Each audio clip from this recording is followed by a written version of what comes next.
In the middle of the 6th century, a remarkable event occurred in all respects. An outbreak of an unknown disease was recorded in the Byzantine city of Pelusium, which quickly spread to the entire empire and then to the rest of Europe and the Mediterranean. This disease became the very first of the epidemics known to us. In just a few decades, it took the lives of more than 100 million people, led to the decline of Byzantium, and served as a reason for the migration of many Eastern European peoples to new lands in search of salvation from the Great Disaster. This epidemic is called the Plague of Justinian. It changed the course of human history and led to the emergence of a new world order. In 527, Emperor Justinian, nicknamed the Great, came to power in Byzantium. He was a very active ruler who dreamed of restoring the Roman Empire under his mighty hand. Justinian almost managed to fulfill his dream. Under him, Byzantium reached the peak of its power. The Greek armies destroyed the barbarian kingdom in the former territories of the Western Roman Empire. Italy, Spain, North Africa, and the Eastern Adriatic were annexed to Byzantium. By a cruel twist of fate, it was at this moment, when Justinian was one step away from his cherished goal, that the plague epidemic broke out, disrupting all of Justinian's plans. It began in 542 in the Byzantine city of Pelusium. This port city was located on the Sinai Peninsula, at the junction of many trade routes. Ships and caravans from all corners of the ancient world flocked to it. Apparently, one of these caravans or ships brought the infection from distant China. Doesn't this sound very familiar? However, the Chinese themselves did not suffer from it. The causative agent of the Justinian plague turned out to be Chinese rats that landed near this very city of Pelusium.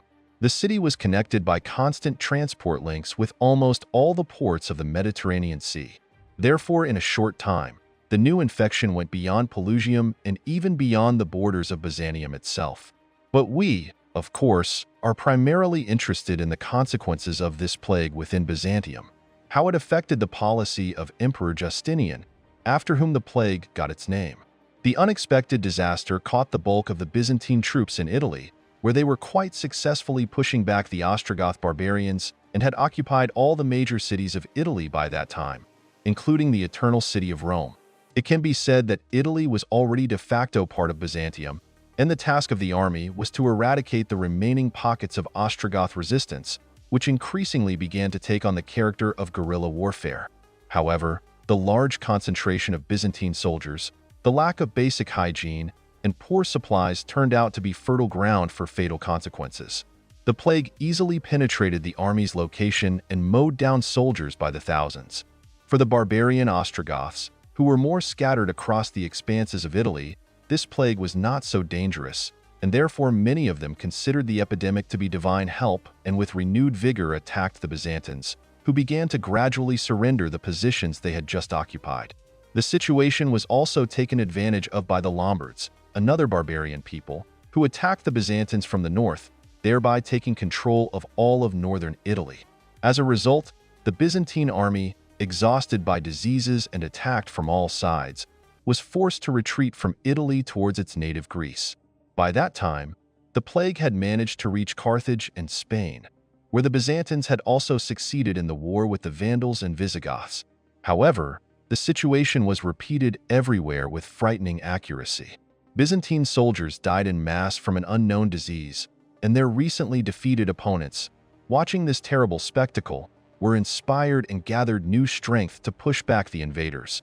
Thus, Justinian's dream of reviving the Roman Empire was destroyed overnight, just when the emperor himself was already convinced of its success. Civilians were also hit. The cities of Byzantium and the states adjacent to it experienced the full extent of the plague epidemic.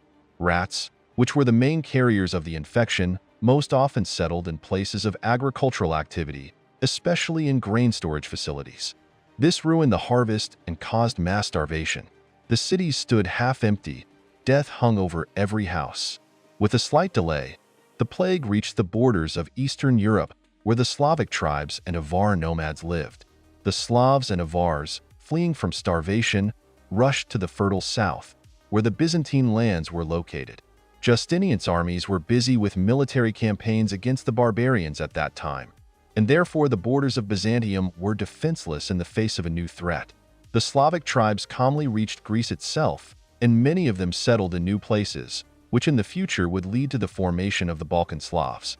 But the most terrible blow fell on the capital of Byzantium, the city of Constantinople, which at that time was the largest city in the world, with a population of almost 1 million people, and therefore instantly turned into a breeding ground for infection. The chronicles of those years look especially frightening. They report that at the height of the epidemic in the Byzantine capital, 5,000 people died every day. The streets were strewn with corpses of people who did not have time to be buried. During the years that the plague raged, 65% of the population of Constantinople fell victim to it. And even Emperor Justinian caught the plague, but somehow managed to escape death. The Justinian plague lasted almost 300 years.